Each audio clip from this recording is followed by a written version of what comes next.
Tá? Um bom dia a todos e a todas aí presentes, né? Que bom que vocês se inscreveram, né? Que vocês se interessam por cinema e, em especial, também, né, pelo cinema negro, tá? Eu estou aqui com o meu colega de faculdade, né, Orson Soares, né? Grande colega, nós estávamos aqui conversando, né? Porque a gente achou que não tinha ninguém aí ainda para nos dar o sinal para começar. E o Orson vem aqui hoje conversar conosco, né, justamente sobre cinema negro. O Orson, ele é graduado em História, como eu, né, estudou comigo, tem mestrado também pela Universidade Federal do Rio Grande do Sul, está fazendo doutorado, né, Orson? Isso. Também lá na URGS. E o Orson, ele é ativista cultural, né? Ele é pesquisador sobre cultura afro-brasileira, cinema, história, relações étnico-raciais, ações afirmativas, diversidade cultural, direitos humanos e educação popular. E ele também é curador do acervo do Grande Otelo, no Rio Grande do Sul. Né? O Grande Otelo, ele foi um grande ator brasileiro, né? Esse acervo está aqui no Rio Grande do Sul, agora no La Salle, é isso? Ele está ali o acervo, mas nós vamos estar fazendo uma mudança para a URGS. É legal, né? Vamos estar mudando para a URGS, isso, até foi uma tentativa que a gente fez com o pessoal do acervo lá na universidade, e o professor José Rivaí Macedo, né? Esse Simicão. Então vai estar indo para lá. Né?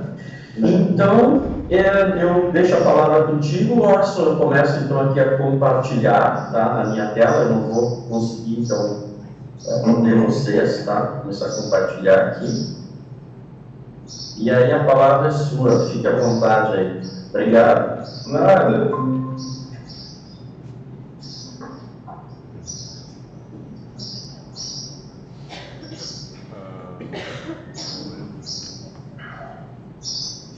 Então tá, pessoal, antes de mais nada, um super bom dia para vocês. Bacana a gente estar reunido aqui, né, para a gente refletir aí nessa Semana da Consciência Negra, né? E é legal que a instituição está proporcionando aí diversas atividades, e eu me sinto assim muito honrado por estar fazendo parte, né, desse evento, da história da instituição, a partir da palestra, ou melhor, desse bate-papo, né, que a gente vai travar aqui sobre cinema negro brasileiro, e eu acho que rende aí um bom caldo de conversa, né? E eu gostaria que vocês ficassem assim, muito à vontade, ou durante a apresentação, vocês se manifestassem, né? Fiquem, olha, eu quero perguntar tal coisa, fiquem à vontade, não tem problema, tá? É muito fluido, muito tranquilo a coisa aqui, tá? Bom, gente, então vamos mandar o meu rap aqui, né? Me chamaram para isso, né? Então vamos, sem mais delongas, vamos entrar então no assunto, né? O cinema negro brasileiro. Deixa eu falar um pouco da minha história, assim, né? Eu tenho, quando se fala cinema negro brasileiro, cinema, né? E cinema negro brasileiro, eu penso muito na minha casa, né? Minha casa é interessante porque eu sou filho de pais atores, né? Quer dizer, uma mãe atriz e um pai ator. Ambos atores de cinema, um deles é um dos maiores atores de cinema do Brasil, um dos maiores considerados, um dos maiores atores de cinema do mundo, assim, né? Ele tem enfim, recebe, né, esse título, assim, que é o Grande Otelo, e minha mãe, a dona Josefine Helene, ambos descansam agora, né? Hoje eles são ancestrais. Mas eu cresci num lar, assim, um lar ligado ao cinema e à arte. Mas mais do que isso, é um lar de artistas negros. E isso no Brasil faz muita diferença, porque isso é um dado de especificidade, né? E é interessante ver, né, isso eu, pequeno, pré-adolescente, as reuniões de artistas, diretores negros, falando justamente sobre a questão dos papéis que eram reservados aos negros nas produções audiovisual. Isso inclui, então, o cinema, mas inclui também a televisão. E essas imagens, né, que eram realizadas sobre corpos negros, eram geralmente imagens oriundas do olhar branco. Tá? E eu vou fazer uma distinção depois aqui sobre cinema sobre o negro e cinema negro brasileiro. Eu tenho uma pequena distinção que eu faço aí. E nessas reuniões, eu me lembro que se lutava justamente por papéis melhores, papéis com mais complexidade, papéis de destaque, enfim, né, papéis que saíssem, fugissem dos chamados estereótipos ou lugar comum de pessoas negras. O negro favelado, o malandro, a negra sensual, o jagunço fiel, e por aí vai, os estereótipos, as construções de personagens, e ao longo das produções do audiovisual no país, elas foram se perpetuando. Então eu fui testemunha ocular, né, desse movimento desses artistas para que se pudesse dar uma virada. Na época não se tinha muitos realizadores negros, né, que eu falo diretores, né, que vão lá, e roteiristas, né, quer dizer, eu tenho esse protagonismo, né, na produção fílmica. Então,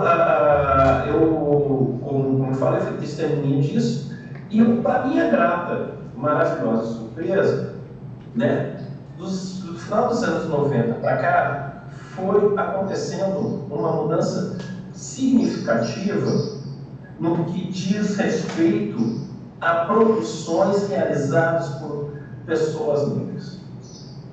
Começaram a surgir novas realizadoras, e aí tem o papel das mulheres também, cineastas, né, que cabe aqui a gente destacar. Então, foi um momento muito interessante e continua sendo, porque isso está crescendo, está numa crescente, né, essa virada aonde você tem agora realizadores e realizadoras negras, né? Então, o que eu quero dizer é que eu acompanhei uma luta no seu início, né? Tem uma raiz lá nos anos 80, né? Que chega nos anos 90 e os 2000 agora, e pena que meus pais não estão vivos para ver isso, para ver esse momento que eu chamo de momento de virada, né? Quando a própria comunidade passa a contar a sua própria história. Tá? Podemos passar então aquilo. E aí o que eu faço, gente? Eu botei aqui, né, o cinema sobre o negro. Por que eu estou fazendo essa diferenciação? Porque é uma coisa seguinte, uma coisa é uma pessoa branca realizar, e eu não estou fazendo assim aqui, dizendo, não pode. Não é isso, tem obras muito boas, muito interessantes, realizadas por cineastas brancos a respeito do negro. Mas ainda assim vai ser um olhar branco, uma sensibilidade branca sobre uma determinada cultura, ou um determinado grupo étnico. Tá? E, às vezes, pode incorrer em algumas coisas que eu chamo de deslizes. Né? Aí eu coloquei meio que uma definição, né? Aqui, ó, o cinema sobre o negro, entendo toda a produção fílmica que é realizada por diretores e roteiristas brancos sobre o negro no Brasil. Tá? Então, eu vou dar alguns exemplos aqui, vocês vão ver. Um deles é o Carlos Viegas, né? Você tem o Nelson Pereira dos Santos, você vai ter o Roberto Farias, que é irmão do Reginaldo Farias, que vai fazer um filme chamado Assalto ao Trem Pagador. Um filme muito bom, né? Mas ele também tem uma visão, né, sobre o negro, mas ele faz umas discussões muito importantes também no filme. Você vai ter produções, por exemplo, essa do Cacá Diegues aqui, né? Eu não sei se tu aí, essa da Chica da Silva, ela tem um elemento da sensualização desse corpo negro. Né? Essa história, essa Chica da Silva, ela foi uma mulher negra sensualizada, é uma visão muito branca, né? Em relação a esse corpo negro. Tá?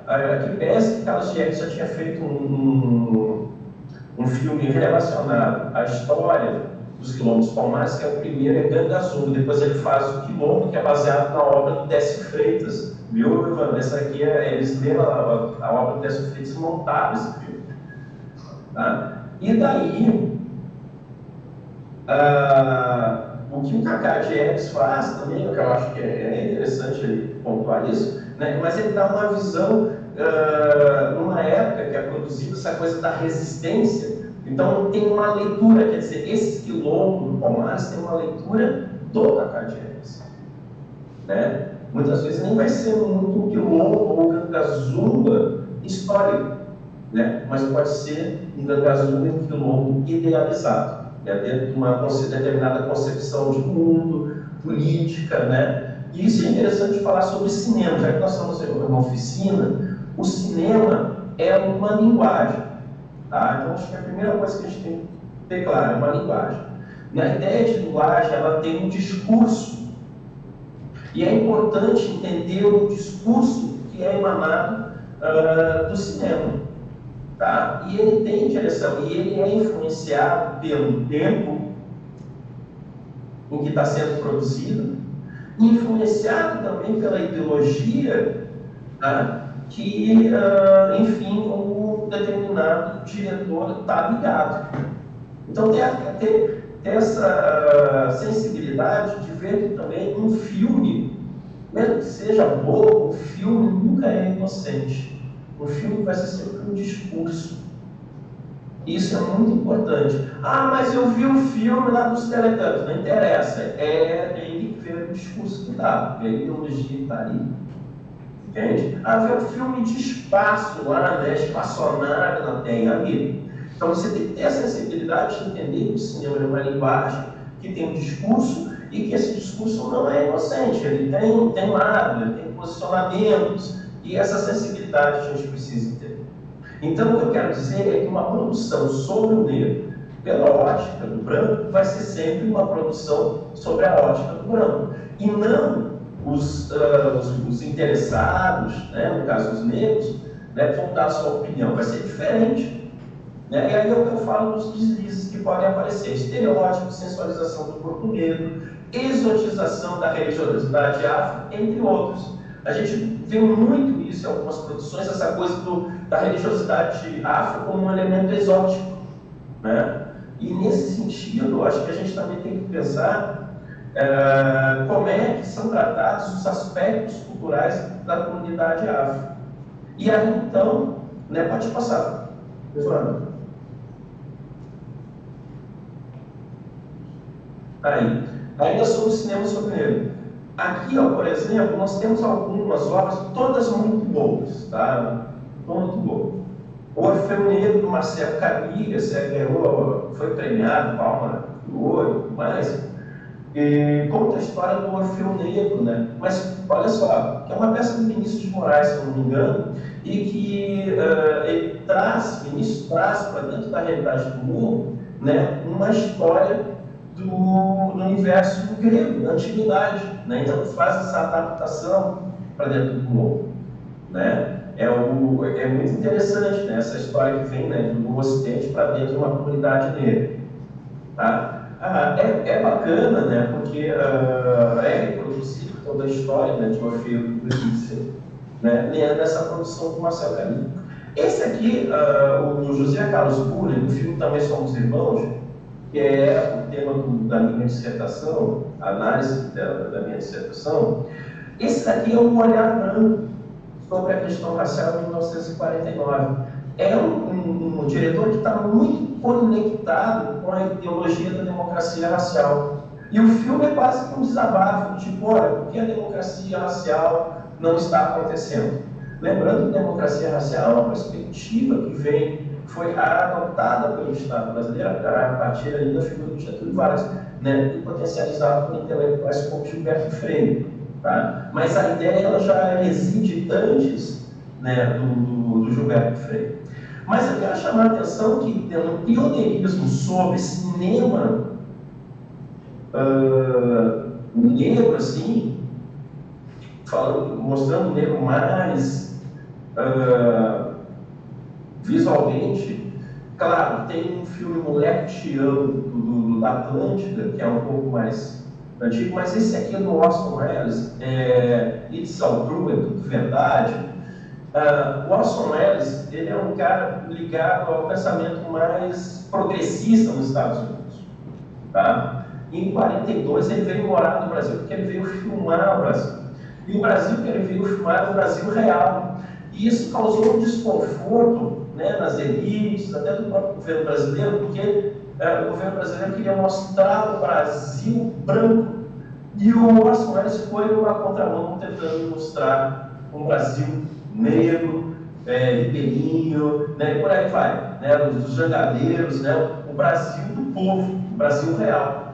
Tá? Nesse sentido aqui, tem uma grande contribuição no pioneirismo do Orson Welles, que foi um diretor nascido nos Estados Unidos e que fez a maior obra-prima do cinema, que é o Cidadão Kane, que é considerado até hoje uma das grandes obras do cinema por N inovações e sacadas que o Orson Welles tem para filmar, para montar, né, esse filme. Não montou sozinho, então teve a ajuda de outras pessoas, mas ele era uma cabeça pensante, intelectual da ideia de filme que está ali. Então, o Orson Welles se deve ao pioneirismo, mas é um branco e um estrangeiro. Nós temos dois diretores estrangeiros falando sobre negros no Brasil. Nelson Pereira dos Santos vai ser também um movimento desse cinema novo. É um cinema com caráter social, que denuncia os grandes problemas do Brasil, que ainda persistem, né? Nós não andamos muito, não avançamos muito, né? Mas que ainda persistem, né? Com fome, a miséria, a vida do trabalhador urbano, né? Num grande centro como o Rio de Janeiro. Então, o filme Zona Norte conta a história de um compositor, né, chamado Espírito, que quer que a Ângela Maria, que era uma grande personalidade artística da época, interprete esse samba, cante, né, e ele acredita que a partir daquele samba a vida dele poderá mudar. Então é muito interessante, mas também ele coloca, né, nessa situação o negro como um símbolo do povo, não é necessariamente o negro real, mas o negro como uma simbologia do povo brasileiro como um todo. Tá? São ótimos filmes, vale muito a pena assistir, né? São filmes bacanas, são importantes, mas é importante a gente discernir que esses filmes têm um olhar branco. Agora vamos para o próximo quadrinho, por favor. Cinema negro. Bom, o cinema negro, né, eu entendo que são as produções cinematográficas realizadas por diretores e roteiristas negros. A temática dos filmes está ligada com a história dos negros no Brasil, destaque para elementos culturais, histórias de vida, ancestralidade. É um cinema livre dos estereótipos e do olhar branco sobre a cultura afro-brasileira. É um cinema de afirmação e representatividade negra, entre parênteses eu mandei preto, tá? Uma linguagem que não é. A foto aqui é do Zózimo no Google, né, no filme Algo no Olho, que é um filme muito interessante, ele está disponível no YouTube, é um curta de 11 minutos. Eu super recomendo para quem quer trabalhar essa questão da descolonização, que eu acho muito importante, um tema que vocês deveriam ter trabalhado o ano todo, que é a descolonização, né, dos corpos, mas também do pensamento. E esse filme, ele dialoga com três personagens interessantes da história. Eldridge Cliff, dos Panteras Negras, John Coltrane, um músico que faz a trilha sonora para esse filme, que é um detalhe muito interessante. O John Coltrane manda o som, né, do Zózimo no Google, e Franz Fanon. Tá? É uma das formas que o intelectual norte-americano Franz Fanon vai chegar no Brasil, vai ser também através desse cinema negro, o cinema de Zózimo no Google, o cinema da descolonização. Tá? Podemos passar, então. Então, vamos começar. Eu fiz aqui uma seleção, tá? É uma seleção que eu vou chamar de meramente ilustrativa, porque tem muitos, para mim, alegria, tem muitos e muitas realizadoras negros e negras, tá? Então, eu peguei alguns meio clássicos, né? Para a gente estar, assim, dando uma refletida, né, no trabalho desse pessoal e depois abrir para um bate-papo, viu, gente? Para a gente trocar uma ideia aí, tá? Então, vamos lá. Esse é Zózimo no Google, né? Ele foi ator, diretor, roteirista, E ele é um dos pioneiros, assim, na arte da direção, né? Podemos passar. E aqui, então, é o primeiro filme dele de 73, né, gente? Que é o Alma no Olho que eu falei para vocês. É Zósimo no Matisse Jorge da Silva, né? Até, aliás, ele é o personagem que ele tem um filme também de 73, esse é um longa-metragem, onde ele é o Jorge, que é um intelectual negro, né? Mas que foi criado fora da favela. Então é o primeiro trabalho de se ver negros fora da favela, né? Negros do subúrbio, mas não da favela, né? Sempre os negros eram representados na favela, mas Nelson Pereira dos Santos, negro na favela, né? Então é muito interessante. Eu vou lembrar um pouco do filme daqui a pouquinho, tá? Então ele nasceu em 37 e veio a falecer em 2013, né? Ator, cineasta, produtor, roteirista brasileiro, um dos maiores expoentes da cinematografia afro-brasileira, de fato, nas décadas de 60 e 70. Mas Zósimo fez um trabalho chamado Abolição, que tem aqui, ó, o cartazinho, né? Repare que é um corpo que tem uma rede preso, né? É dramática até a capa, né? A abolição, em virtude do centenário da abolição da escravatura em 1988. Né? Esse momento eu acompanhei muito de perto, e até meu pai faz uma participação nesse documentário, que é toda uma reflexão sobre o pós-13 de maio. Então é um trabalho muito interessante para se levar para a sala de aula, para se discutir a questão das comunidades negras no Brasil, no pós-13 de maio. Né? Eu não sei se vocês fizeram ainda, deve ter a galerinha do Enem aí, que tinha lá, né? Comunidades tradicionais era o tema da redação. Né? A galerinha querendo conteúdo e nós falando aqui, o pessoal de Santo Augusto, dizendo que, pelo amor de Deus, abandone isso, né? Porque não vai ser. Né? E a gente falava sobre comunidades tradicionais e tudo mais, a importância de estar se olhando, né, essas temáticas. Então fica a dica aí, pessoal. E esse trabalho da abolição é muito bom. Tá? É um trabalho muito bom.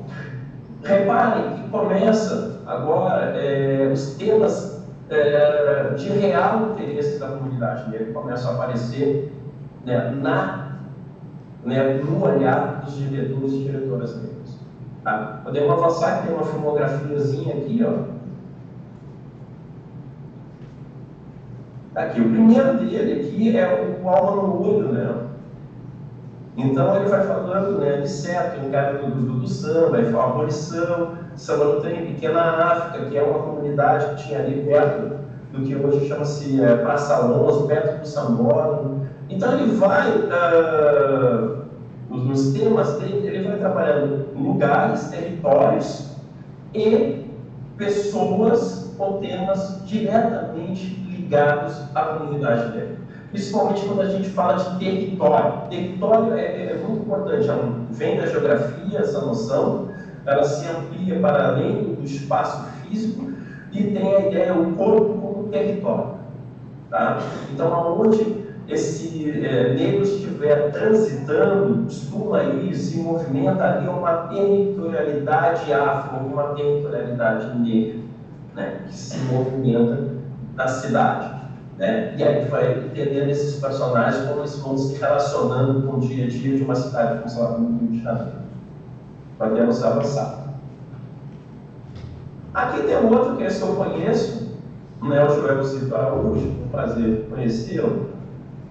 E o Zito Araújo foi muito importante, assim, principalmente para nós do coletivo Flamor, porque ele fez um filme, A Negação do Brasil, chamado A Negação do Brasil. Nesse filme chamado A Negação do Brasil, Joel Zito trabalha com as representações do negro nas telenovelas.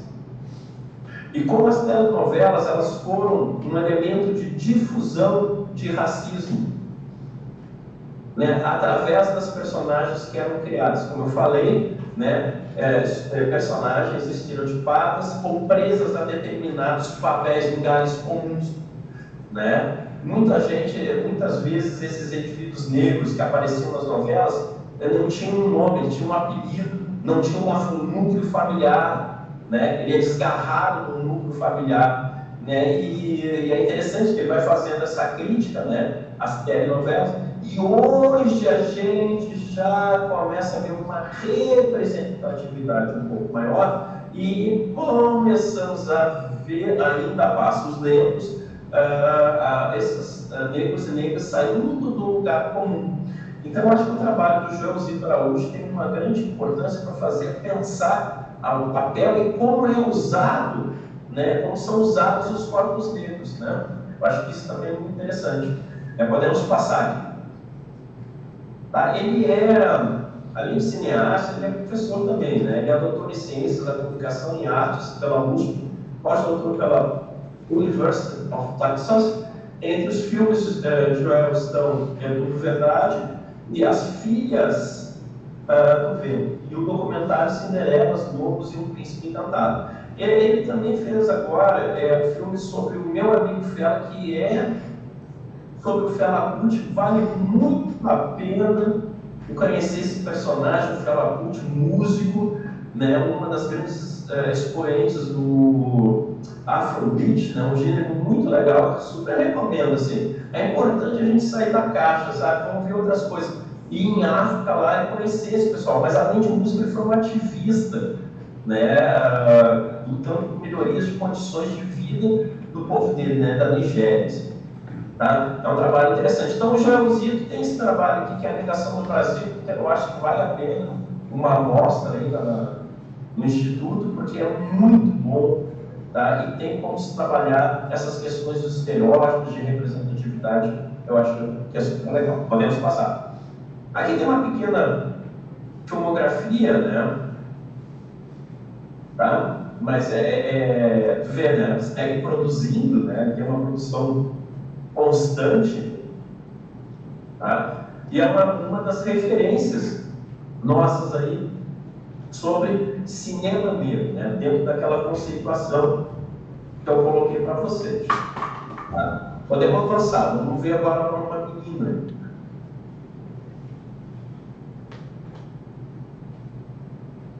Vamos ver a Renata Martins, né? A Renata Martins foi produtora, roteirista, trabalhou no campo da televisão, viu, gente? Mas ela é uma figura daquilo que é chamada nova safra, nova geração. Né? Os dois primeiros são já clássicos, mas ela já compõe um grupo de nova geração de realizadores negros, tá? Vamos dar uma passada aí, vamos ver o que é. Renata é uma diretora, roteirista e cineasta negra brasileira. É provável que você possa conhecê-la pelo seu trabalho em equipe de roteirista de Malhação. Teve uma Malhação que foi muito interessante, que eles trabalharam com a ideia, Viva a Diferença, a ideia da diversidade. Lembra? Eu acho que foi uma das melhores versões de Malhação, foi esse Viva a Diversidade, Viva a Diferença, e ela foi uma das roteiristas também. Também um pioneiro na Globo. Né? Deixa eu ver, em virtude de todo o seu talento, ela é uma cineasta premiada. Né? Então, ela tem aí uma carreira relativamente nova, né? Recente, porém exitosa. Tá? Podemos avançar um pouquinho. O filme Sem Asa, Aquém das Nuvens. Aquém das Nuvens é um filme muito interessante, porque é um filme de quem está partindo. Né? E conta a história de um casal já idoso, e o marido recebe a notícia, né, que a sua companheira está doente, vai morrer. Então, né, o que você faz? É um trabalho muito interessante, muito sensível, né, que eu acho que vale a pena a gente estar refletindo também na hora de partir, né, porque nós somos finitos, né, e traz um tema que é muito comum também no universo afro, que é a questão da morte. Né? Para nós, a morte não existe. Né? A gente passa a existir de uma outra forma no momento que a gente se torna ancestral, né? Entra na memória, que é rebatida coletivamente. Né? Memória é isso, memória é aquilo que é rebatido coletivamente. Então isso é muito, muito legal, assim, a gente está refletindo também sobre coisas essenciais, coisas da vida, né?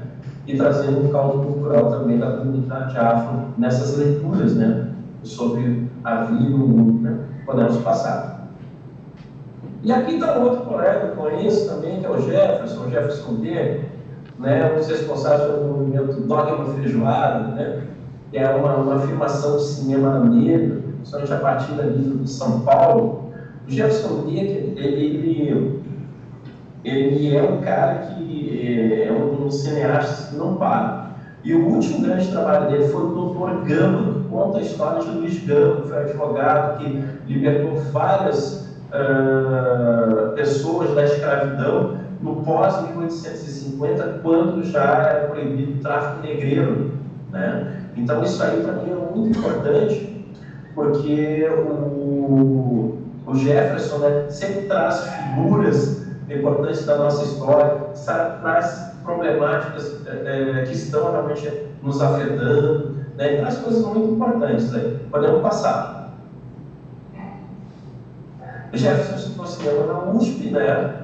Ele, um dos primeiros trabalhos dele, assim, de história do Narciso Rep, esse que é o movimento Dogma Feijoada a partir daí. Né? E aí tem um filme muito bonito na Netflix, M8, quando a morte socorre a vida, é existencial. Fala de vidas negras, fala de ancestralidade, fala de como o negro se situa no espaço tradicionalmente, né, marcado, ocupado por pessoas brancas, de classe média alta, de elite. Né? Então, os conflitos desse negro está dando uma virada, né, na sua vida, que provavelmente vai ser o primeiro a se formar. Então, traz muitas coisas importantes aí. Já ali no Brother, que eu botei um cartazinho, ele fala muito da realidade da periferia, né, do morro. O caso ali é uma periferia de São Paulo. Né? Também é uma história muito interessante, é um filme premiadíssimo, né, atuações muito boas, muito consistentes, é um filme muito bem realizado. Mas é um cara que circula também, assim como o José Perugia, ele circula na cena internacional. Tá? Então é um cara que não é conhecido só aqui no Brasil, mas ele é conhecido internacionalmente também. Né? E Vida de Cineasta é circular festival, gente, isso aí é normal. Vamos lá. Aqui tem, né, a filmografia dele, né? O Vê tem bastante longa, né? Tem uns 3 curtas aqui muito bons, mas enfim, ele é um diretor de longa-metragem. Volta e meia também faz alguns trabalhos ali para Globo e tal. Ele é um cara muito requisitado. Tá? Podemos seguir.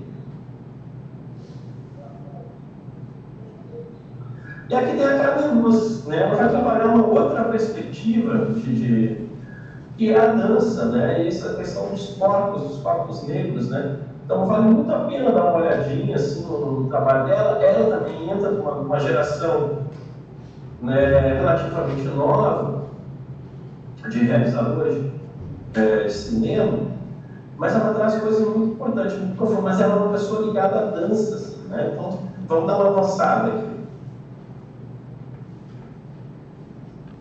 Né? Ela é diretora de cinema, né? As atividades artísticas dela estão ligadas com a dança. Tá? Isso porque a cineasta brasileira é também diretora de teatro e dança, curadora, pesquisadora e professora na área de artes do corpo. Então, a ideia dela é o corpo.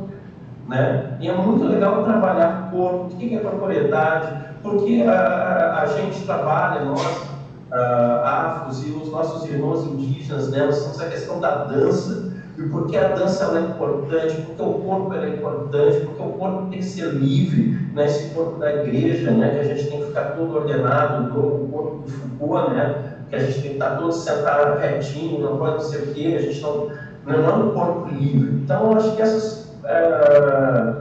essas reflexões, esse tipo de trabalho nos permite fazer. Então, a Carmen traz essa questão do corpo para dentro do cinema. Podemos... Aqui uma pequena filmografia dela, né? Então tem aqui de 2004 a 2013, né? Mas como a gente já viu, ela tem uma atividade ligada à dança, exatamente, mas tem a sua função no cinema também. Podemos... Bom, esse aqui eu acho que você já conhece, já viu em algum momento, que é o Lázaro Ramos, né? A gente conhece muito como ator, produtor, mas o Lázaro Ramos estreou, acho que no ano passado, esse ano, acho que foi no início desse ano, o filme Medida Provisória. É o primeiro filme dele como diretor.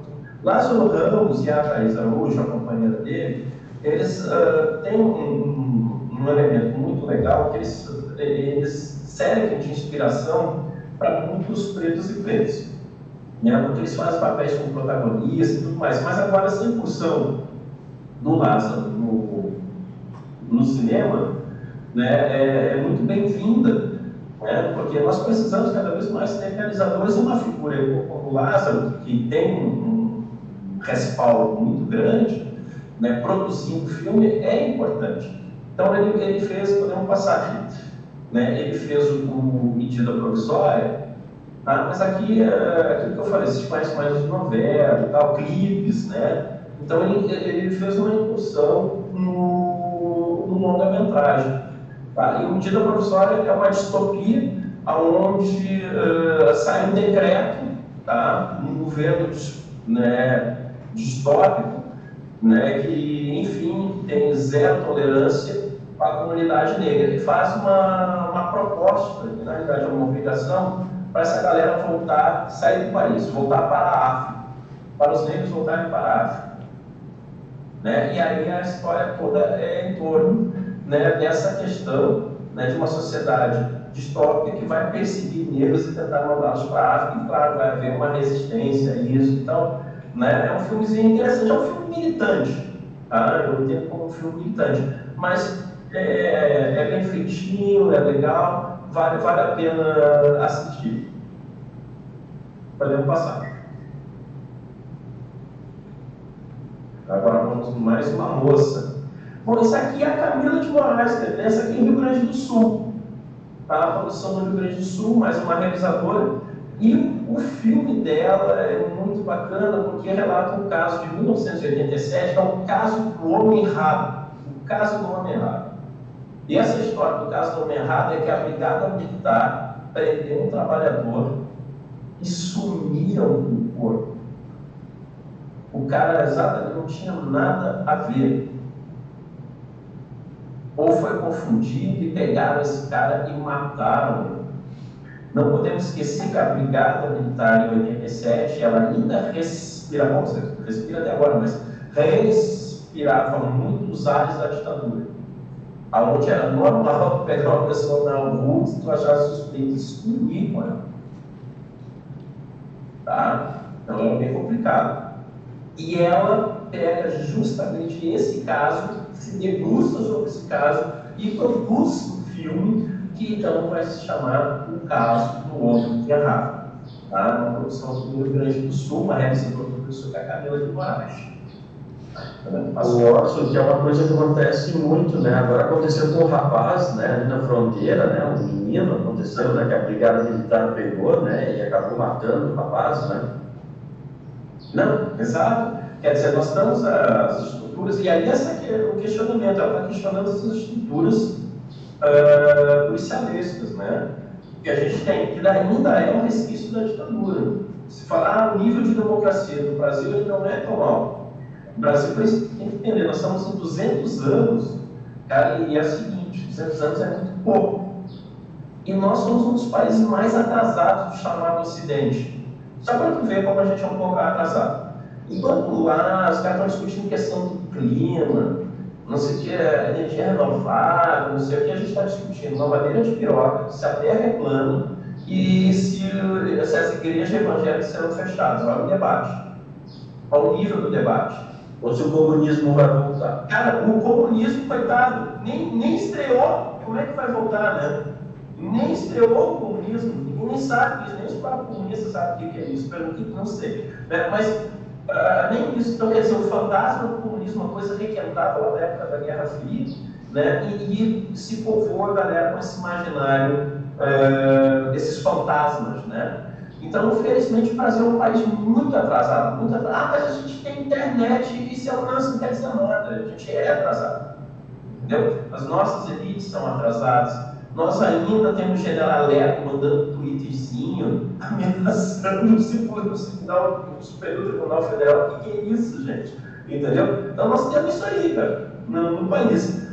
E a questão do racismo também, cara. Esse país ainda é racista, acredita que existem pessoas superiores a outras. Quer dizer, nós estamos num atraso sem fim.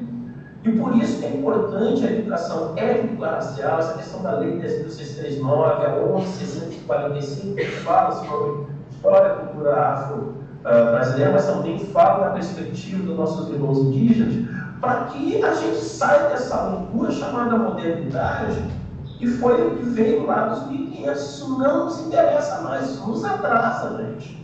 Vamos acordar, vamos aprender a virar página. Então é por isso que a gente está estudando, é por isso que nós somos desafiados a pensar o Brasil, e nesse sentido o cinema também nos provoca a pensar o nosso país. Né? E aí eu não me refiro somente às obras ligadas às figuras negras, mas outros cineastas que também pensaram o país. Né? É importante a gente não ter uma mentalidade colonizada, não ser piolho, andar pela cabeça dos outros. Aí que os Estados Unidos, que na Inglaterra, mas que se fodam eles, cara. A gente tem uma outra história, uma outra realidade. E é essa realidade que a gente tem que estar ligado. Não dá para pagar pau com essas maneiras, entendeu? Eles têm uma outra história. Nós temos uma.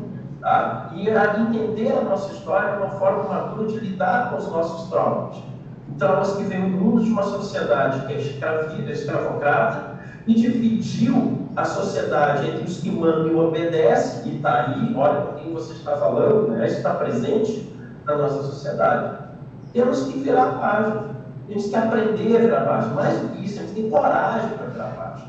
Coragem de ser sujeitos históricos, reconhecendo nossas limitações, mas também ver a nossa potência no virar a página. Isso é muito importante. É muito importante. Podemos seguir, vamos lá para a gente abrir o bate-papo, né? Podemos seguir aqui, tem mais uma. Aqui, as fontes, né? As fontes da onde eu trabalhei com vocês, né? Que eu peguei imagens, eu peguei algumas informaçõezinhas assim. E a outra? Ah, tá. Esse sou eu, professor Osso Soares. Né? Concluo a minha fala, né? Mas agora a gente abre o debate, né, para essa conversa. Obrigado, viu, gente? Pessoal, aí, vocês têm alguma pergunta? Se quiserem fazer perguntas. Tá, tem uma mãozinha lá, né? Tem? Tem uma. Pode perguntar. Se aproxima mais aqui um pouquinho aqui do computador para que nós possamos ouvir. Isso. Chega aqui perto. Isso. Pergunta para O cara com a camiseta dos Beatles já ganhou uns pontos, né, cara? Não, o cara vem com a camiseta dos Beatles, meu. Tu vai rodar ele, viu, mano? Não, né? Já foi meu aluno, ele nunca reprovou. Nunca, claro, com a camiseta dos Beatles, daí, cara, não tem. Qual é o melhor filme que tu olhou no cinema brasileiro negro? Pá, cara, olha. Agora sim, ô, não, volta aí, não. Você não, volta aí, vai. Larga a bomba e vai embora, meu. Ó, pode olhar a telinha pro grande irmão aqui, ó. Tá? Vou te dizer o seguinte, meu. Eu teria, pode ser 3. Tá. Alma no Olho, do Joelzito Araújo, é legal.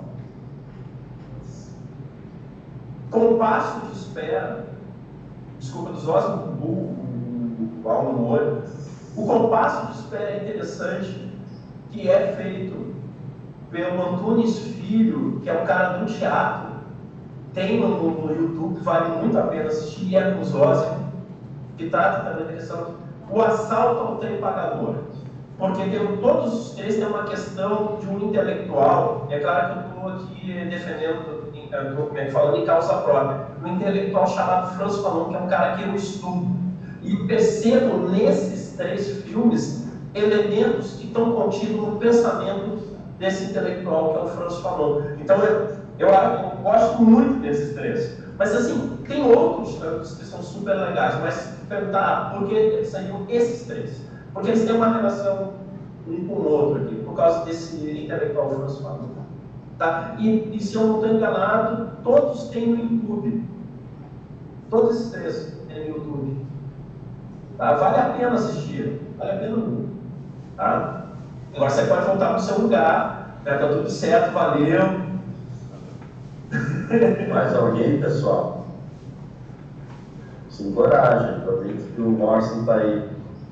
Cara, assim, ó, eu tô num lugar aqui que é de sojeira, mano. E eu tô já tretando com eles aqui. Não sei se a porta tá vivo, não, cara. Aproveita. Os caras têm pistoleiro, tem indígena, coisa é o faroeste. A cidade é igual. Tu para assim, uma tribo, para no meio, olha para um lado, pro outro, conheceu a cidade. É uma coisa Morrison, enquanto eles estão pensando nas coisas que eles vão fazer, deixa eu te perguntar o seguinte, né? Qual foi o impacto, né? Claro, não acabou ainda, né? Não acabou ainda no governo Bolsonaro, mas qual foi o impacto do governo Bolsonaro, né, do ponto de vista cultural, na produção cinematográfica do cinema negro, né? Ele conseguiu, como é que o cinema negro se comportou, né? E qual é a perspectiva, né, para o futuro, né? Poderia falar um pouquinho sobre isso? Olha só, deu um impactozinho, sim. Esse dia eu estava olhando, vendo que realmente as produções elas diminuíram até como um todo, e consequentemente arrasta também os realizadores negros, tá? A Ancine, então, como que tem uma das responsáveis, enfim, né, também por produções cinematográficas, é uma Ancine ideologizada, né, partidarizada, né, que foi cortada ali. Né, que na real é o que está acontecendo, as instituições de Estado sendo atacadas. Assim. E a questão tanto é que não tem tanta produção fílmica assim, quanto teve em outros momentos. Tem, né, mas não tanto quanto foi em outros momentos. Então tem um impacto, sim. Uma coisa é você ter política, aí que eu falo, gente, não é uma questão de direita e esquerda, mas é você ter políticas que próprias para o audiovisual, entendeu? Esse debate não tá nesse governo. Aliás, como é um governo de matizes nazifascistas, ele não tem o apelo da cultura e tem o desprezo pelos intelectuais. Né? Então, a cultura e a intelectualidade são atacados. E a Ancine foi atacada. Né? Então, não interessa você ter uma massa, ter uma população pensante, interessa você ter uma massa obediente. Então, nesse sentido, esses espaços de reflexão, né, dispositivos de reflexão, que é o cinema se propõe a isso, já falei anteriormente, eles são naturalmente atacados. Então, houve um impacto, sim, nas produções cinematográficas como um todo, e naturalmente isso também recai para os realizadores e realizadoras pretos e pretos. Alguém tem alguma pergunta, pessoal? Orson eu não assisti ainda, tá? Mas eu vi muita gente publicando, né, que não tem a ver com o cinema negro brasileiro, mas o Wakanda, tu chegou a assistir?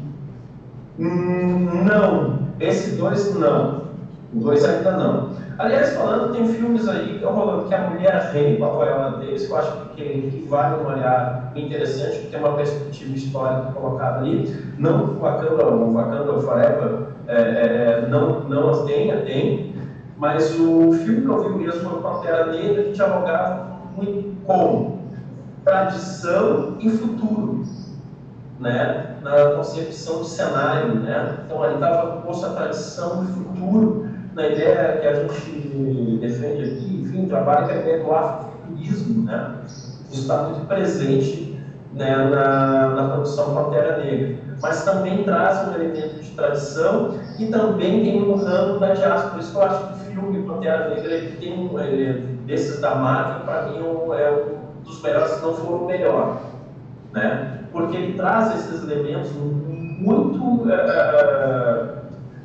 reais, entendeu? No universo da comunidade negra. Então eu não posso, agora vou dar uma de Glória Pires, eu não posso opinar se foi, porque eu não vi, né? Mas eu tenho acompanhado algumas críticas, tá? Eu paro, eu tenho essa coisa no Instagram, tá? Vídeo e tal, eu olho e... Aí tem um irmão que eu acompanho aqui, que fala sobre cinema, e ele foi assim, olha, mas muito no roteiro, né? Tão bom assim, tal, né? Eu não sei, você assistiu o filme?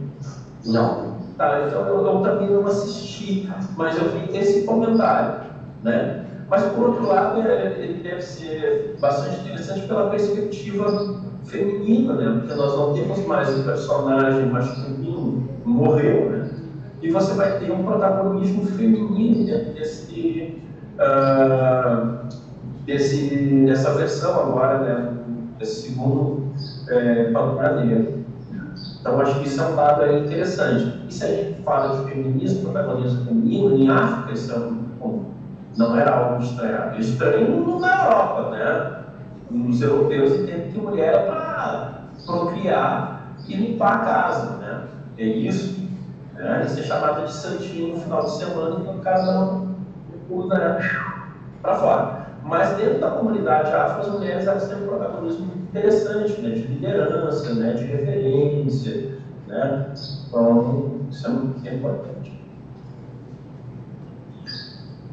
Mais alguém, pessoal? Encorajem-se.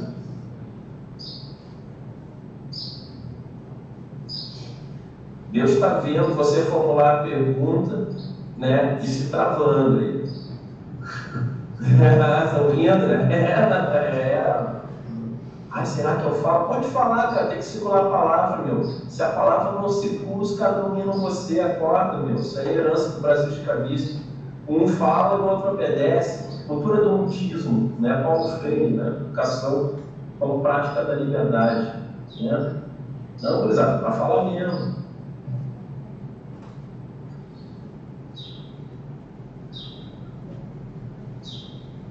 Ai, gente, será que eu falo? Não. O que está acontecendo? Ai, eu estou com a pergunta na ponta da língua, mas meus colegas, eles vão me olhar. Claro que vão olhar, você está em público. Acorda. Não está sozinho no mundo. Quando você sair na rua, um monte de gente vai olhar para você também. Relaxa. E se falarem mal de você, você pode falar em libras com eles, como isso aqui, ó. Tá? A única coisa que eu sei em livros, né? Escandaliza, nossa. Desculpa. Tá. Orson, fala um pouquinho. Os meninos também não conhecem, né? Porque eles não sabem a oportunidade que eles estão perdendo de conversar com alguém que conviveu com o Grande Otelo, né? Grande Otelo é o maior nome, né? Que a gente tem no cinema negro, no cinema e na televisão, né? E quando a Laura também trabalha com aquele livro Macunaíma, eu acho que o Grande Otelo participou, né, do filme aquele, né, Macunaíma. Sim, cara, aquilo ali dá uma loucura aquele filme. Isso, a Laura trabalha o livro, acredito, né, na literatura, né, e tem o filme Macunaíma, né, o Grande Otelo está nesse filme, né. Então fala um pouco de quem foi o Grande Otelo para os meninos, né, para as meninas, né. Assim, o Grande Otelo dele. O Grande Otelo, Sebastião Bernardo Souza Prado, o Grande Otelo, foi um dos raros casos de self-made negro, uns raríssimos mesmo, que eu conheci. Tá? Filho de pais que eram egressos ainda lá do período da escravidão, em Minas Gerais. Foi um partícipe da congada, da religiosidade afro, do samba, foi compositor, ator, produtor, foi um dos atores que mais realizou filmes no Brasil, tem mais de 100 filmes na sua filmografia. É um dos atores considerados um dos grandes atores da história da humanidade. Isso não sou eu quem disse, isso é Orson Welles dizendo, né, grande diretor. Né? Otelo foi uma referência para o movimento negro brasileiro. Conheceu o Luiz Armstrong, conheceu o Nat King Cole, trabalhou com Werner Herzog, trabalhou com Carl Kinski, trabalhou com uma galera internacional, Cláudia Cardinale, né? Conheceu os Beatles, conheceu os Rolling Stones, o cara que conheceu. Ele conheceu muita gente que circulou, ele esteve na Inglaterra em 68, era Caetano, Gil, ele foi no lançamento dos Beatles. Era um cara que tinha uma relação muito interessante com figuras do cinema norte-americano, com figuras do cinema italiano. Ele era muito conhecido na Itália, conhecido muito na França também, onde ele recebe uma comenda do Cavaleiro da Arte, da Cultura. Então, o Grande Otelo, ele é um cara que tem uma comenda, né, uma comenda de honra num país como a França, né?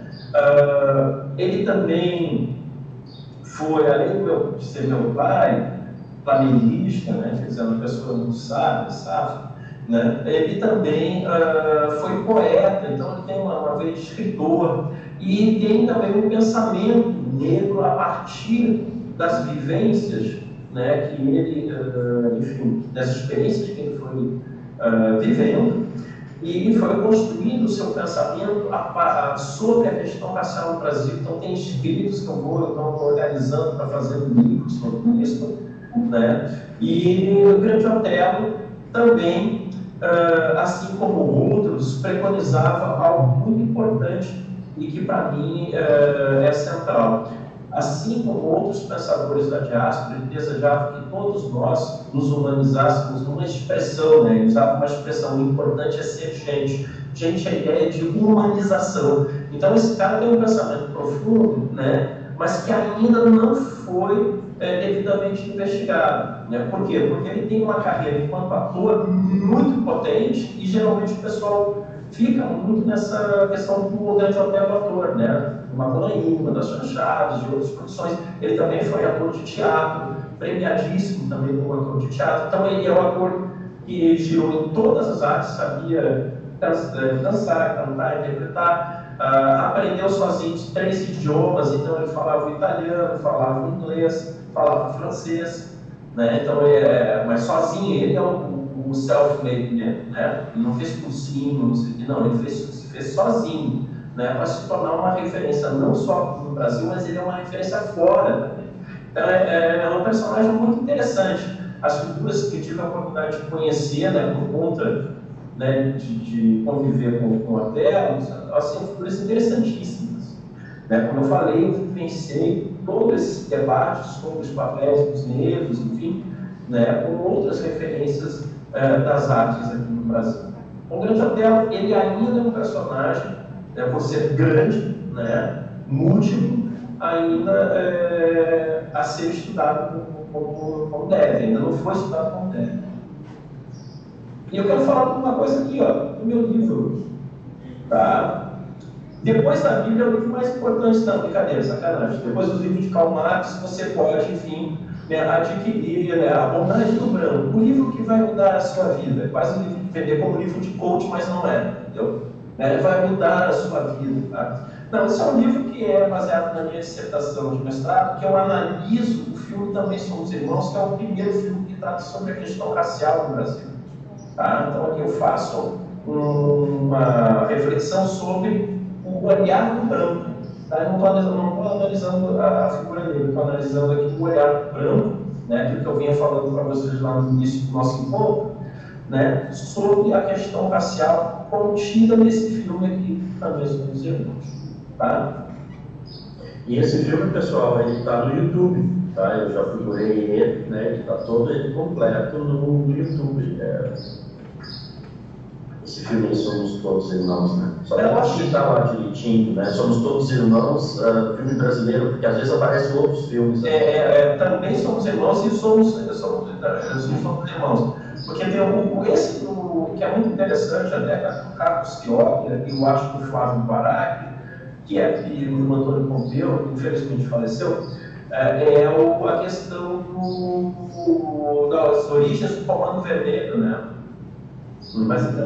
Mas ele fala muito dessa questão pós-ditadura, né? Está terminando a ditadura, e essa questão